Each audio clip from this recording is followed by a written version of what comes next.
Assalamualaikum warahmatullahi wabarakatuh.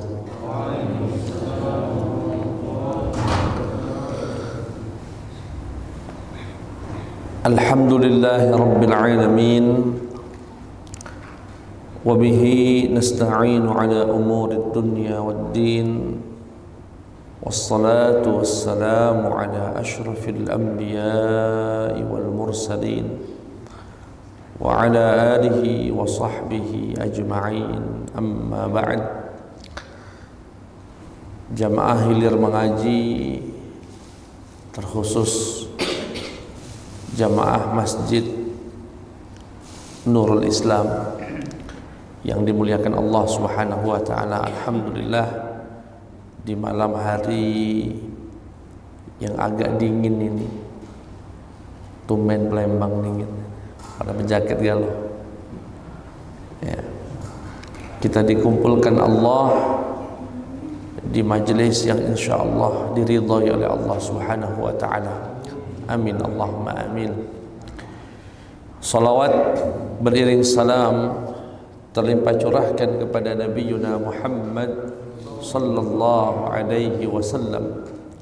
Semoga kelak kita akan mendapatkan syafaatnya yaumal qiyamah. Allahumma amin. Jamaah sekalian yang dimuliakan oleh Allah Subhanahu wa taala, kita lanjutkan kajian-kajian kita mengkaji kitab Risalah Muawanah, di mana dalam kitab ini Al-Habib Abdullah bin Alwi Al-Haddad rahimahullah wa radhiyallahu anhu wa nafa'ana Allah bi'ulumihi fid dharain amin, berkata, banyak pesan yang beliau sampaikan bagi kita yang ingin menggapai mendapatkan ridha Allah Subhanahu wa taala, yang pada intinya pada beberapa pertemuan yang lalu kita ini sebagai orang muslim harus betul-betul bisa memanfaatkan waktu yang sebaik-baiknya. Jangan sampai waktu itu berlalu tidak ada pahala yang dicatat. Pada pertemuan sebelumnya kita jelaskan memanfaatkan waktu dengan memperbanyak salat, baik qabliyah, ba'diyah, duha, malam hari kita salat witir, dan seterusnya. Kemudian pertemuan terakhir kemarin di Musalla Al-Hidayah, Lorong Roda, kita juga mendapatkan pesan hendaknya seorang muslim itu punya wirid berupa bacaan Al-Quran. Sehari itu ada target. Misalnya kalau saran beliau kemarin, setidaknya seorang muslim itu satu hari satu juz, dipecah, tidak harus sekali duduk, bisa pagi, siang, sore. Dan itu salah satu hikmah rahasia mengapa Al-Quran dibagi ke 30 juz. Kan di zaman Nabi tidak dikenal pembagian Quran menjadi 30 juz. Itu tidak dikenal. Kenapa para ulama membaginya 30 juz? Menyesuaikan jumlah hari pada satu bulan. Satu bulan itu ada 30 hari. Jadi harapannya setiap bulan seorang muslim itu khatam Quran. Itu artinya kan setiap hari satu juz. Beratnya Ustaz, tidak juga sebetulnya. Belum dicoba Pak. Buktinya baca Quran itu Pak. Kalau orang baca Qurannya agak-agak lambat ya, tidak terlalu cepat. Satu juz itu ya sekitar 40 sampai 1 jam lah. 40 menit sampai 1 jam. 1 jam itu dipotong Pak, setengah jam pagi, setengah jam sore misalnya.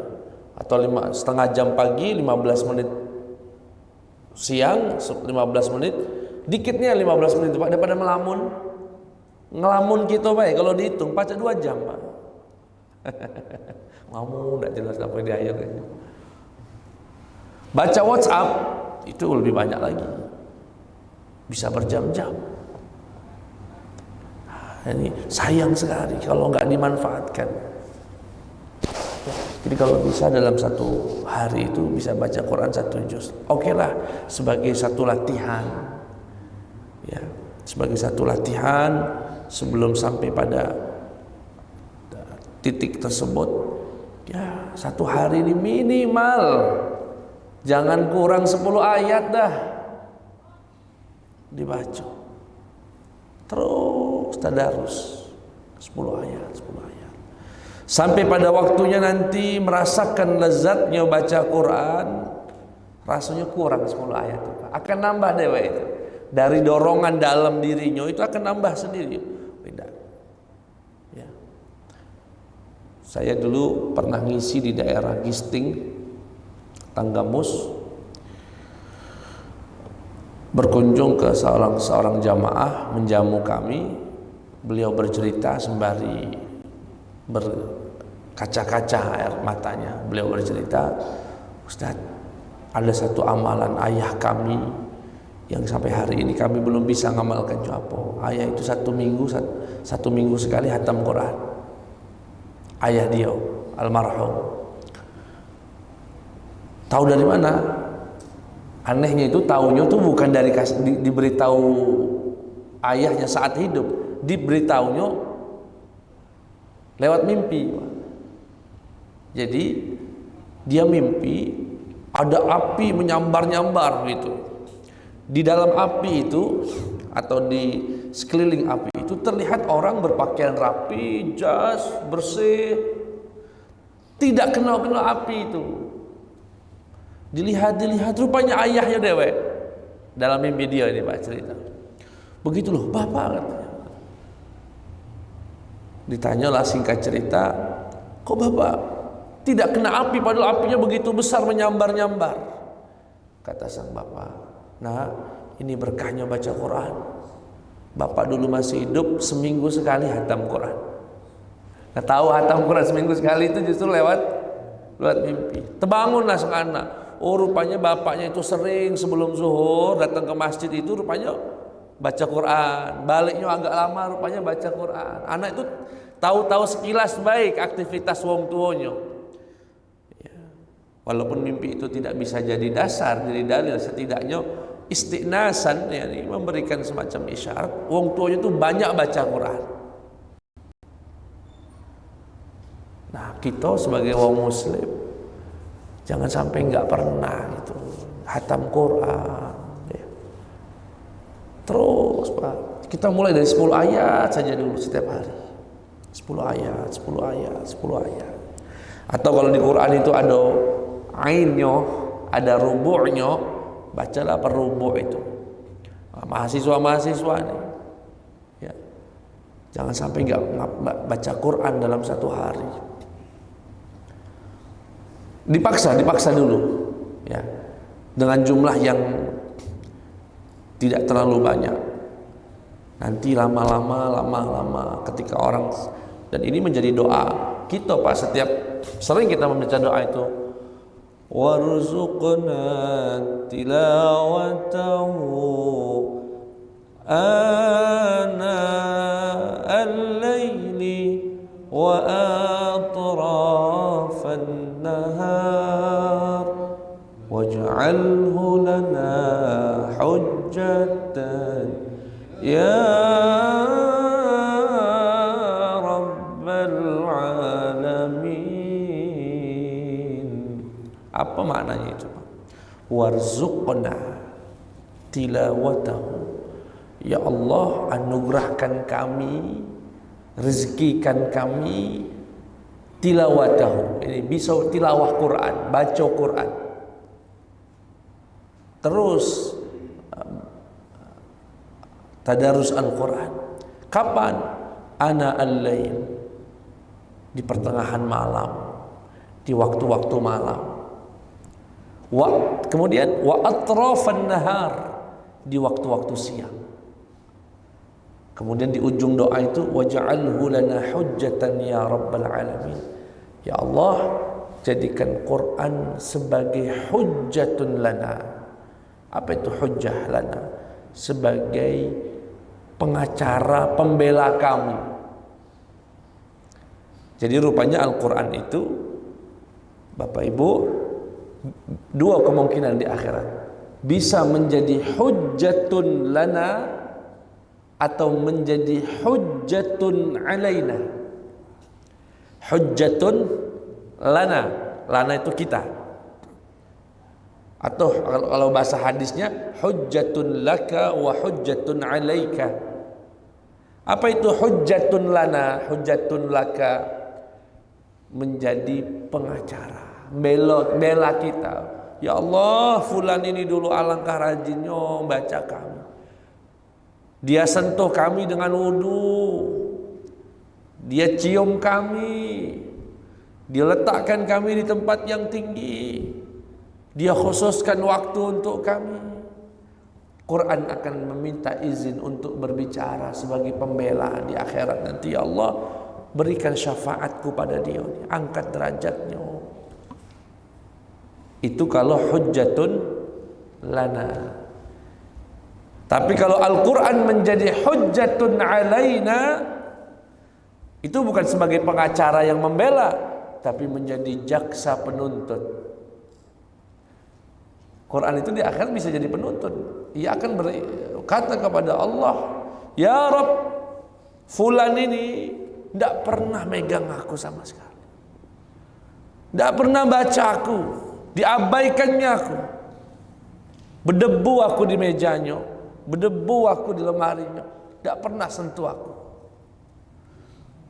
Ya Allah, si fulan ini habis waktu malamnya dengan main gap.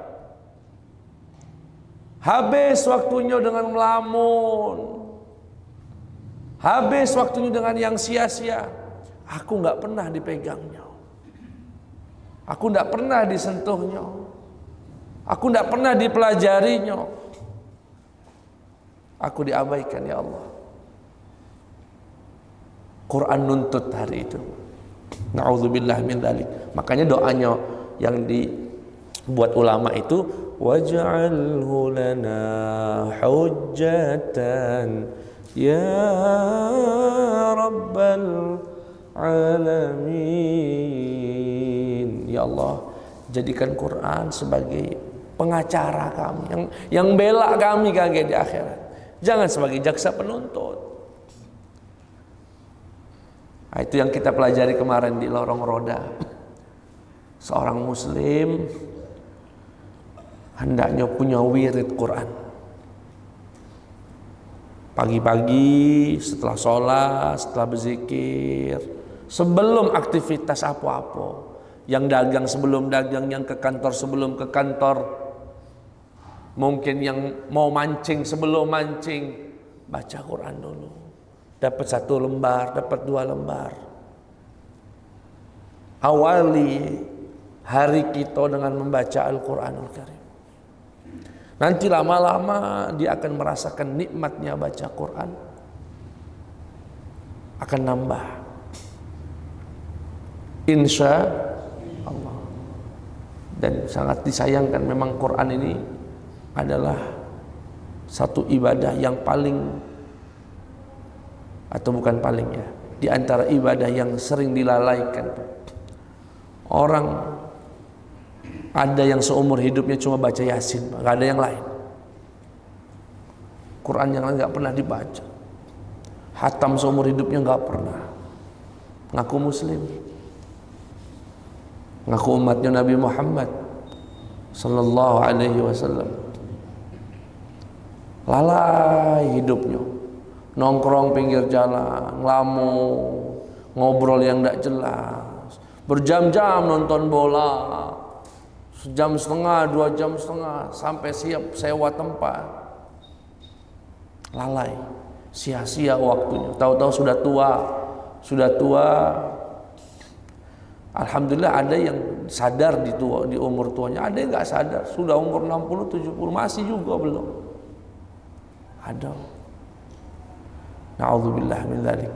Semoga Allah bukakan hati kita, ringankan lisan kita untuk terus basah, untuk bisa memberikan waktu khusus untuk Al-Quran. Saya tidak setuju dengan kalimat tolong disisakan untuk, jangan sisa. Kalimat sisa itu tidak enak nih dengarnya untuk Quran.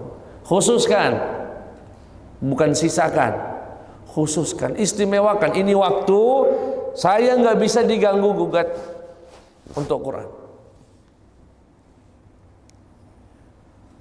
Maka insya Allah Al-Quran akan menjadi hujjatun lana la alaina, menjadi pembela kita, bukan penuntut kita. Ini pesan yang kurang lebih kita sampaikan pada pertemuan minggu lalu. Ya, sekali lagi seorang muslim harus punya wirid Quran. Sehari harus ada yang dibaca dari Quran itu. Alhamdulillah Ustaz, aku baca dalam sholat. Ya Allah, lain dari itu, bukannya dalam sholat. Tadarus, termasuk ayat-ayat yang dikhususkan dibaca misalnya sebelum tidur, seperti ayat kursi, seperti akhir Baqarah, nah itu dibaca. Nah malam ini kita akan mendapatkan satu nasihat lagi. Apa itu? Kata beliau, wa yanbaghi an yakuna laka wirdun min qiraatil ilmin nafi'. Hendaknya seorang muslim punya wirid, punya waktu untuk membaca buku, membaca ilmu yang manfaat, membaca ilmu yang manfaat. Sudah ada penelitiannya itu Pak. Disebutkan orang Indonesia ini sebetulnya semangat bacanya agak lumayan, tetapi yang dibaca nggak manfaat. Sanggup orang Indonesia itu Pak baca WhatsApp, Facebook 5 jam, sanggup. Cuma yang dibaca WhatsApp. Tapi kalau suruh baca buku nggak sanggup. Yang memanfaat-manfaat, yang isinya ilmu, manfaat, justru nggak sanggup, nggak banyak. Tapi kalau baca komentar orang sanggup lama itu, oh dibacanya kalau. Nah itu kualitas wong kita Pak. Makanya mohon maaf kalau pemilu, kalau pencoblosan, bagi sebagian elit gampang untuk dapatkan suara kita nih, dianggap bodoh, tidak bisa baca, tidak tahu apa-apa. Njuk baik seberas 10 kilo sudah selesai. Harga dia tuh cuma 10 kilo. Harga kita ini Pak di mata sebagian elit hanya dianggap 10 kilo beras. Murah gitu. Dan itu bukan salah mereka, salah kita yang menerimanya. Kita dianggap murahan. Nah ini membaca ilmu yang manfaat. Sebetulnya dan ini nasihat ini kalau di depan santri beda dengan di depan ini, kan anggaplah kita ini jamaah umum lah ya, jamaah umum. Nasihat kami seperti yang beliau sampaikan di sini, kalau baca kitab atau baca buku adalah buku yang alladzi yazidu fi ma'rifatika bi dzatillahi wa aqwalihi wa sifatihi wa af'alihi wa alaihi. Baca buku yang membuat iman kita itu nambah, pengetahuan kita tentang Allah, tentang firman-firman Allah, tentang sifat-sifat Allah nambah. Baca walaupun dalam bentuk kisah cerita, misalnya kisah kasih sayang Allah misalnya, baca. Apalagi sekarang sebetulnya HP ada, tinggal buka dibaca. Walaupun harus hati-hati, link-link yang dibacanya jangan yang salah, jangan yang sesat ya. Ya kalau untuk bapak ibu mohon maaf, jika pun membacanya tidak bisa banyak, jangan tidak ngaji. Kalaupun tidak bisa baca sendiri, ya baca lewat guru. Apalagi di era yang Kita tidak bisa lagi membedakan mana tulisan yang bagus, mana yang layak dibaca, mana yang menyesatkan, mana yang tidak menyesatkan. Ya. Tapi pada prinsipnya diupayakan setiap hari itu ada ilmu manfaat yang didapat. Itu seorang muslim itu begitu, punya wirid, ada ilmu yang dia dapat dan bisa mendekatkan diri dia kepada Allah Subhanahu wa taala. Bisa dengan ngaji, sekarang ini bisa dengan YouTube, dengan bisa baca. Kalau kami Pak sebagai seorang ustadz dan satu sisi juga kami seorang dosen, dulu ketika di Al-Azhar, kalau saya boleh cerita sedikit, kami bagi cara membaca itu menjadi 3 Pak. Ada bacaan untuk spesialisasi keilmuan. Artinya kami ini kan membidangi fikih, usul fikih. Jadi yang berkaitan fikih, usul fikih, qawaid fikhiyah, maqasidus syariah, manhajul fatwa yang berkaitan dengan fikih, itu kami beri waktu tidak kurang dari 7 jam dalam satu hari. Dulu pas mondok di Azhar. Itu mulai dari ba'da subuh ya. Kami berikan untuk Al-Qur'an kurang lebih sekitar 1 jam. Setelah itu sarapan, ngaji, baca kitab saja. Sampai ada jam kuliah. Dan 7 jamnya itu enggak full. Ya, 7 jam itu enggak full. 4 jam, 3 jam di awal pagi mutolaah, baca terus. Nanti disisihkan lagi siang murojaah malam. Itu bacaan spesialisasi keilmuan. Ya. Dan itu enggak habis-habis. Sampai sekarang pun rasanya enggak habis-habis, masih banyak. Bahkan yang kami ambil mungkin baru gharfan minal bahri atau rashfan minad diyami, cuma segayung dari lautan atau mungkin setetes. Nanti ada bacaan bukan bidang spesialisasi, tapi bacaan tentang wawasan saja. Ini bedakan antara ilmu dengan wawasan. Ilmu itu tentang spesialisasi, wawasan itu apa saja. Saya baca tentang politik, saya kadang-kadang baca saya tentang politik, tentang kebijakan ya publik, kemudian baca tentang ekonomi, baca tentang kesehatan, baca tentang ya sosial, psikolog, untuk nambah wawasan. Ya. Kemudian nanti baca yang sifatnya hiburan, refreshing, yang ringan-ringan, yang enggak bikin istilahnya mikir kenceng, biasanya tentang sirah nabawiyah. Makanya dulu kalau saya tidur Pak, di bawah bantal saya itu ada beberapa kitab tentang sirah nabawiyah, kitab sirah, ada kemudian kisah-kisah para sahabat, kisah-kisah para ulama, tarajimul ulama baca. Sehari tentang Imam Ghazali lah baca. Dah tidur. 10 menit aja. 10 menit, enggak usah lama-lama sebelum tidur. Baru nanti baca wirid-wirid yang lainnya. Nah, baca 10 menit. Itu tidak terasa Pak. Dalam 1 tahun tahu-tahu 1 hatam buku sirah nabawiyah yang alhamdulillah kami cukup banyak membaca sirah nabawiyah. Itu hatam banyak di sebelum tidur. Kalau mimpi dengan Rasulullah SAW.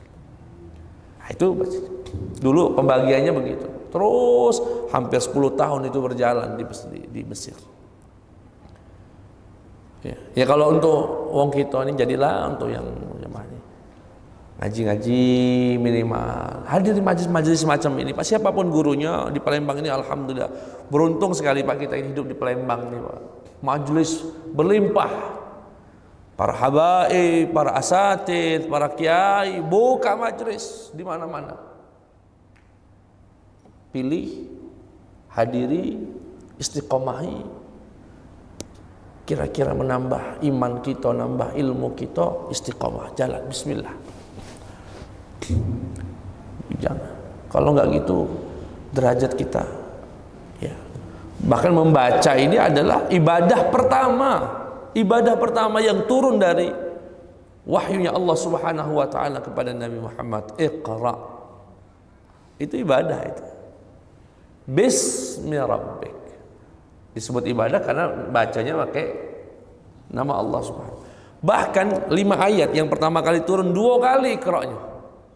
Iqra bismi rabbikal ladzi khalaq.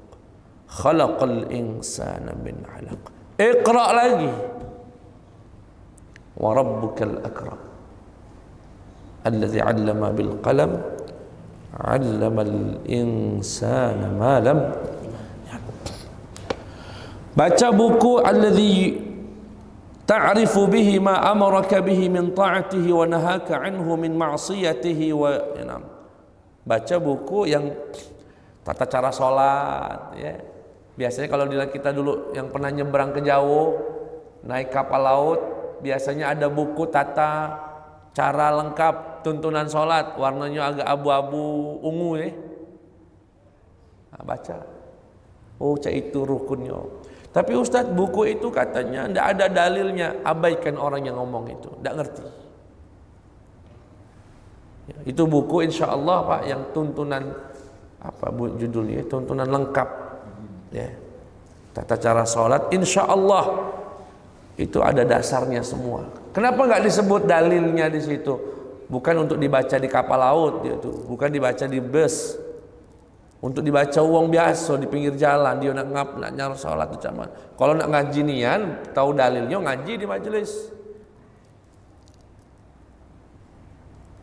Ya. Kemudian wa yuwarrithuka zuhdan fid dunya wa raghbatan fil akhirah. Baca-bacalah buku, hadir-hadirlah majelis yang membuat kita tidak tamak pada dunia. Ya, tidak tamak dan membuat kita semangat untuk mencari akhirat. Kemudian wa yubassiruka bi'uyubi nafsik. Baca buku, hadiri majelis ilmu yang memperlihatkanmu aib-aib pada dirimu, pada diri kita. Wa afati a'malik, dan cacat-cacat penyakit-penyakit amal kita. Wa makaidi aduwik, ya, dan kejahatan musuh-musuh kita, rencana buruk dari musuh-musuh kita, setan. Jadi baca itu maksud beliau ini baca tentang tasawuf, ngajar ke kita ikhlas, ngajar ke kita jangan iri sama orang. Apalagi tinggal di perkotaan ini Pak, kalau nggak bagus-bagus hati,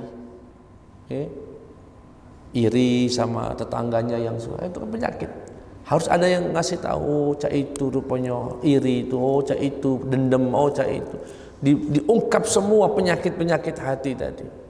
Maka dari itu beliau menyarankan di sini, wa hadzal ilm mabthuthun fil kitabi wa sunnah. Ilmu yang tadi yang mengenalkan tentang Allah, mengenalkan tentang syariat, mengenalkan tentang tasawuf. Ini yang di paragraf pertama tadi, kalau dirangkum, maksud beliau itu belajarlah akidah, belajarlah fikih, belajarlah tasawuf. Akidah membuat keimanan kita makin yakin sama Allah. Kemudian fikih mengajarkan kita bagaimana cara ibadah kepada Allah. Tasawuf untuk membersihkan hati kita dari penyakit-penyakit hati. 3 itu Pak. Dan itulah 3 rukun Islam, agama kita ini. Iman, Islam, ihsan. Iman, Islam, ihsan. Itu Pak, pilarnya agama kita ini. Iman berkaitan tentang keyakinan. Islam berkaitan tentang syariat, bagaimana cara sholat, puasa, zakat, haji, ngurus jenazah. Ekonominya, jual belinya, yang haram yang mana, yang riba yang mak mano, perceraian mak mano, cara nikah yang sesuai bagaimana, tunangan bagaimana, sampai perpolitikan. Baru nanti terakhir tentang tasawuf, tentang tazkiyah. Bagaimana hati ini tidak iri sama orang, melihat kawannya sukses ikut senang, bukan tambah susah. Karena kalau manusia kita ini Pak, jika uang sukses kita yang susah dan lain sebagainya. Nah 3 itu pilarnya, dan ini semuanya penting Pak, penting sekali. Apalagi akidah di zaman banyak orang ateis, wong tidak percaya Tuhan, sekarang punya panggung-panggung di media sosial bercerita dan bangga dengan keateisannya. bangga dengan ketidakpercayaannya terhadap Tuhan. Oh, banyak sekarang kalangan-kalangan muda. Makanya kalau tidak dibentengi umat, luar biasa. Ujiannya makin besar. Ujiannya makin besar. Nah, kemudian beliau menasihati dalam kitab ini, saya sarankan kata beliau wa kutubul a'immah, ya kutubil a'immah. Jadi bacalah Quran, baca sunnah, dan wa qad jama'ahu. Semua yang saya ceritakan ini kata beliau tentang akidah, tentang tazkiyah, tentang syariah, sudah dituliskan oleh seorang ulama besar, Hujjatul Islam, Al-Imam Abu Hamid Muhammad ibni Muhammad Al-Ghazali, Imam Ghazali. Makanya di Indonesia ini luar biasa, kitabnya Imam Ghazali dibaca oleh para ulama-ulama kita, guru-guru kita. Kitab di akidah banyak, ada Al-Iqtisad fil I'tiqad.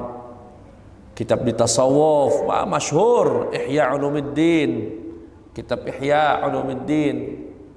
Di fikihnya luar biasa, ada Al-Wasit, ada Al-Wajiz, karya beliau luar biasa.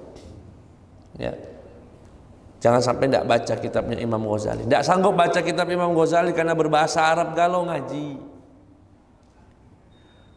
Dan Imam Al-Habib Abdullah bin Alwi Al-Haddad bisa dikatakan yang merenyahkan bahasanya Imam Ghazali.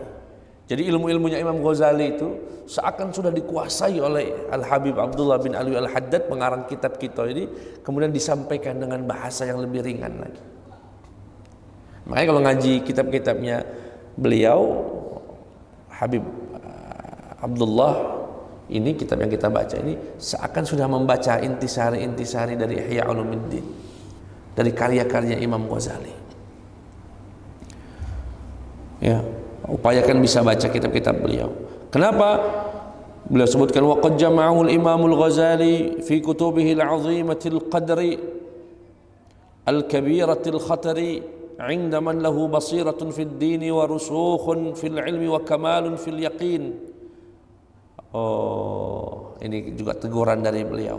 Kitabnya Imam Ghazali ini sangat penting, derajatnya luar biasa bagi orang yang punya mata batin yang bagus dalam agama dan kematangan dalam ilmu dan kesempurnaan dalam keyakinan. Kenapa? Hari ini Bapak Ibu ada majelis-majelis ustadz-ustadz sebelah mengatakan jangan baca karyanya Imam Ghazali. Imam Ghazali itu bukan siapa-siapa. Imam Ghazali itu tidak ngerti manhaj katanya. Imam Ghazali itu banyak sesatnya. Imam Ghazali itu tidak ngerti hadis. Yang ngomong itu Pak, baca hadis sih kok beda lengkap. Yang jelekkan Imam Ghazali ini, kami kenal ngomongnya itu Pak, tahu. Si kok alumni Mesir tapi tidak belajar di Azhar itu. Mantan gitaris juga beliau. Semoga diberi hidayah oleh Allah Subhanahu wa taala. Banyak Pak, mulut besar. Makanya jangan terkesima dengan gelar LC. Saya LC juga Pak. LCMA. Jangan, lihat omongannya. Kalau sudah jelek-jelekkan, bahkan sekarang bagi saya, mungkin bagi sebagian ulama, ada ustadz penceramah jelekkan Imam Ghazali, tinggalkan saja. Sudahlah, laisa lahu basiratun fid din wala rusukhun fil ilmi wala kamalun fil yaqin. Enggak punya itu dia kematangan dalam ilmu, enggak ngerti. Tapi hadis di Ihya banyak yang dhaifnya Ustaz. Sedaif-daif yang di Ihya, seberapapun jumlahnya, belum pernah ada ulama sepanjang zaman yang mengatakan buang kitab Ihya, jangan dibaca. Yang ngomong ini pun enggak punya karya. Punya YouTube baik, akun YouTube. Ngomong Imam Ghazali. Abaikan. Lihat Al-Habib Abdullah bin Alwi Al-Haddad sampai menyarankan jangan sampai tidak baca kitabnya Imam Ghazali. Kemudian kata beliau, wa 'alaika bil iktsari min qiraati kutubil hadis. Upayakan kita ni ya, banyak membaca buku-buku hadis. Saran saya kalau buku hadis, setidaknya kita ini Pak, baca kitab Arba'in An-Nawawiyah, punya Imam Nawawi. Nanti kalau sudah hatam, baca Riyadhus Shalihin. Jadilah untuk cawang awam kita ini Pak. Kalau biarkan kalau Sahih Al-Bukhari dan yang lain-lainnya yang besar-besar, biarlah ulama yang bacanya, kaki hasilnya diunjuk ke kita. Jadi kalau kita ini upayakan yang ngaji Arba'in. Kemudian baca tafsir. Yang paling mudah dicari sekarang terjemahan ya tafsir Ibnu Katsir. Dibaca. Tafsir Al-Wajiz karya Syekh Wahbah Zuhaili dibaca. Tafsir Kemenak boleh juga dibaca. Yang kecil-kecil baik yang sakuan bisa Pak. Ya. Dan kemudian beliau menyarankan juga walakin yanbaghi laka an tahtariza amma yashtamilu min rasailihim 'ala al-umur al-ghamidah wal haqa'iq al-mujarradati wa hadhihi al-ashya'. Ini kata beliau, dan hindari majlis-majlis yang rumit-rumit, buku-buku yang aneh-aneh, yang banyak rumus-rumusnya, enggak usahlah. Ada nih Pak kan ya, saya tidak perlu sebut nama. Adalah majlis-majlis ngajar ke kita yang bahasa yang ruhaniyat, bahasanya malakut. Udah orang awam tidak ngerti yang cah itu, kurangi. Lebih-lebih sampai yang pakai rumus-rumus macam-macam, yang pakai kalimat-kalimat Tuhan bersemayam, Tuhan. Tidak usah. Termasuk majelis yang na'udzubillah judulnya majelis akidah, tapi justru merusak akidah. Majelis akidah judulnya, ya. Tapi akhirnya orang yang ikut majelis itu tadinya meyakini Allah dengan segala kesempurnaan tanpa membayangkan apa-apa, keluar dari majelis itu laju Allah dibayangkan seperti makhluk raksasa, punya kaki, punya tangan, punya mata. Ya, oh iya, itu bukan akidah kita itu, bukan akidah ahli sunnah wal jamaah. Ahli sunnah wal jamaah meyakini keberadaan Allah sudah dengan segala kesempurnaannya, jalalan wa jamalan wa kamalan, sempurna Allah subhanahu wa ta'ala fi dzatihi wa sifatihi wa af'alihi, sempurna ucapannya, perbuatannya, semuanya sempurna. Udah, doa enggak usah bayang-bayangkan apa-apa. Tinggalkan majlis-majlis yang semacam itu yang justru merusak, memperkeruh akidah. Ya. Itu pesan dari beliau. Jadi intinya Bapak Ibu ya rajin baca. Wong muslim itu jangan sampai tidak baca Pak. Allah itu membedakan kita dengan makhluk yang lain itu ninju ini akal. Nah, akal ini baru bermanfaat, baru ada khasiatnya kalau ada ilmunya. Nah, saya bawa kitab ini Ta'limut Ta'lim, baca sedikit saja apanya nasihat beliau, bait-bait syair ya, kalimat-kalimat untayan syair. Al-jahiluna famauta qabla mautihim, orang yang tidak berilmu itu mati sebelum mati. Orang yang nggak punya ilmu itu Pak, mohon maaf, manusia yang nggak punya ilmu, yang nggak mau belajar, yang nggak mau ngaji, yang mohon maaf gawenya makan minum tidur begawe, makan minum tidur begawe, tidak beda dengan mohon maaf hewan. Hewan itu kan makan juga Pak, makan gitu, kakek nyari makan buat anaknya, sudah tidur. Burung elang itu atau burung bangau keluar pagi-pagi cari makan, balik juk makan, sudah makan galau tidur, begawe lagi tidur. Lah kalau itu kerjaan kita tidur makan bangun, tidur makan bangun, begawe tidur, ya sama dengan bangau tadi Pak. Masih enak ini contohnya bangau, kadang monyet juga contohnya. Berbeda kalau kita enggak. Makanya disebutkan al-jahiluna maut, mati dia itu. sebelum dia mati. Tapi kalau orang yang berilmu, wal alimuna wa in matu fa ahya. Tapi kalau orang berilmu, walaupun jasadnya sudah dikubur, tapi dia hidup. Buktinya apa, Pak? Buktinya almarhum Habib Mahdi meninggal dunia, dihaulkan, diceritakan kebaikannya, masih hidup, diceritakan, namanya masih disebut. Almarhum yang baru saja meninggal guru kita Ustaz Shalihin Hasibuan, namanya akan dikenang. Tapi orang yang enggak masih hidup beda dikenang, masih hidup beda disebut-sebut uang. Masih hidup, apalagi mati. Sudah. Imam Ghazali, bayangkan Pak, Imam Ghazali itu lahir tahun 450 Hijriah, wafat tahun 505 Hijriah. Sekarang sudah berapa Hijriah, Pak? 1000 tahun yang lalu jasadnya sudah dikubur, hari ini masih disanjung-sanjung, hari ini bukunya masih dibaca orang. Itu yang dimaksud al-alimun, orang yang berilmu itu, wa in matu, walaupun jasadnya sudah mati, ahya, namanya disebut hidup. Ada orang masih hidup bahkan tidak pernah disebut, tidak pernah diambil manfaat ilmunya. Sayang. Wa fil jahli qabla al-mauti mautun li ahlihi fa ajsamuhum qabla al-quburi quburun. Oh ya, di dalam kebodohan sebelum kematian adalah kematian bagi pemiliknya. Artinya orang, mohon maaf, manusia yang hidup nggak mau nyari ilmu, nggak mau belajar, nggak mau, ya belajar ini nggak harus ilmu agama, Pak. Walaupun ilmu agama itu wajib ya, yang fardu ain wajib. Tapi dia menghiasi dirinya dengan ilmu. Fa ajsamuhum, maka badan mereka sejatinya kuburan bagi tubuh, bagi jiwa mereka sebelum kuburan yang sesungguhnya.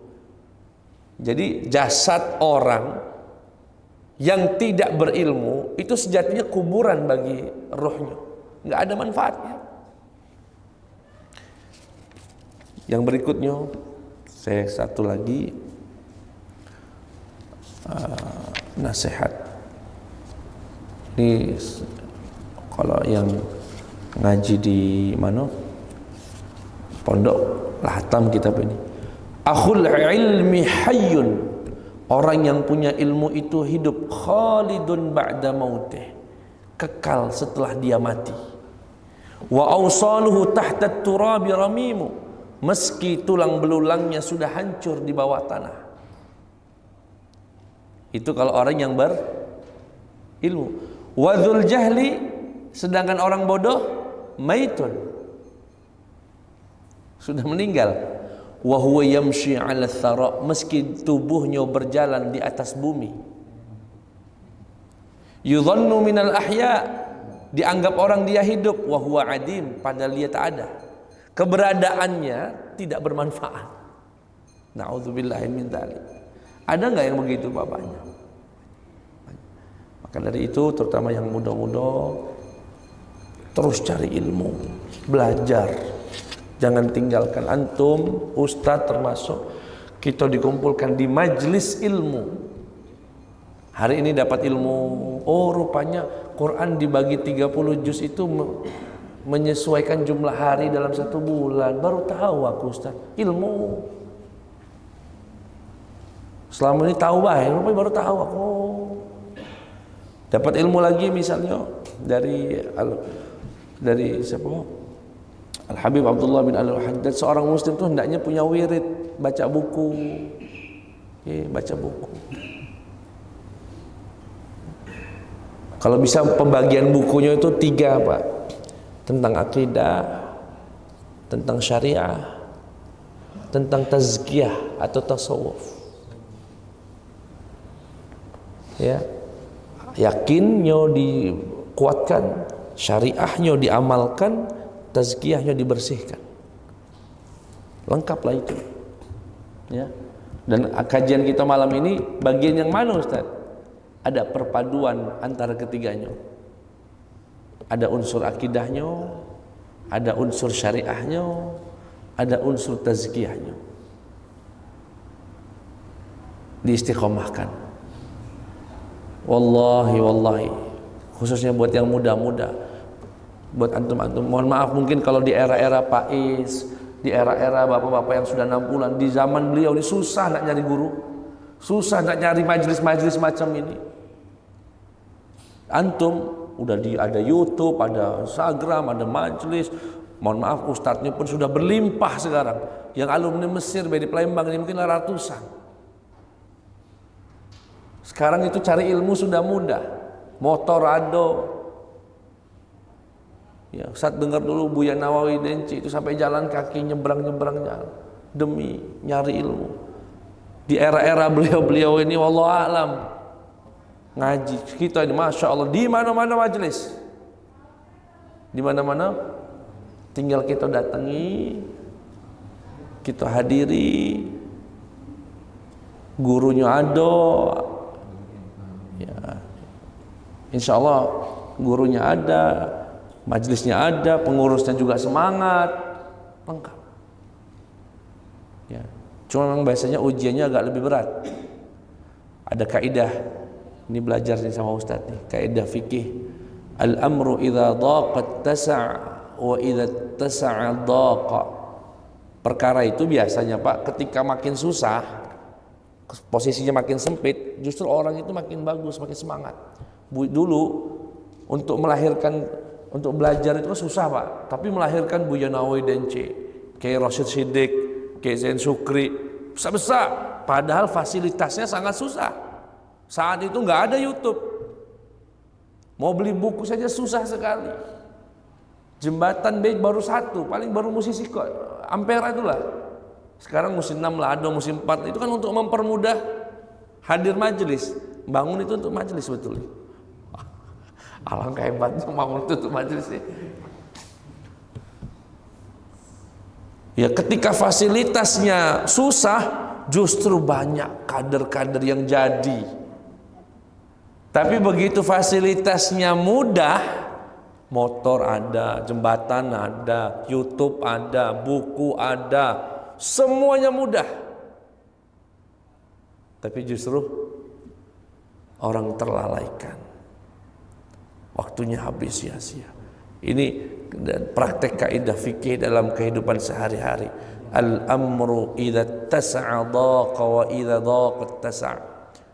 Ya. Semoga kita bisa dimudahkan Allah untuk terus cari ilmu. Allahumma amin wa sallallahu ala sayyidina Muhammad wa ala alihi wa sahbihi wasallam walhamdulillahi rabbil alamin.